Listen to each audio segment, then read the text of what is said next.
nung dumating ka, wala ako naninag, damit mo lang nakikita ko. Yung mukha mo, hindi ko maaninag.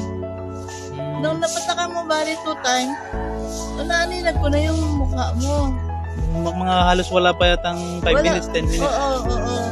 Ilang minuto pa nga lang eh. Kaya sabi ko nga, talaga interesado ako. Kasi nga, tulad nga na wala mong kapera-pera, kaya sabi mo kasi di ba sabi ko, hingin ko na yung ano mo.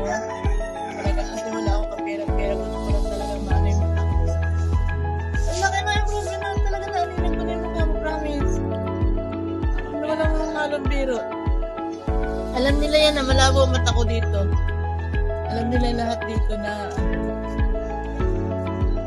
So, ano pong masasabi niyo rin po yan sa natural eye drop na yan? talagang okay siya. Ako na mismo papatunay.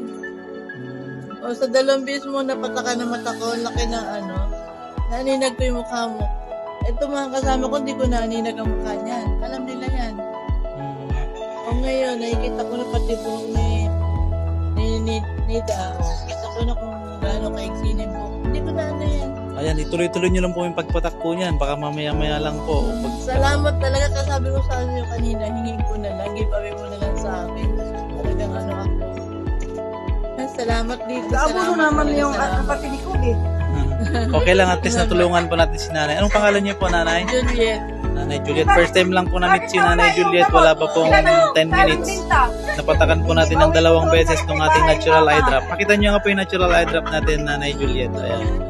Harap niyo po. Ayan. Ayan. 2 beses pa lang pong napatakan. Salamat dito talaga. Salamat po. Kahit na 2 beses pa lang ako napatakan, naninag ko na yung mukha ng tao. Ito? Ito yung pangalan nila ulit? Tuloy. Okay po. Salamat po, nanay Juliet. Salamat po dito talaga. Salamat ng marami. Okay po. Kasi po, salamat talaga. www.homebasedandrep.com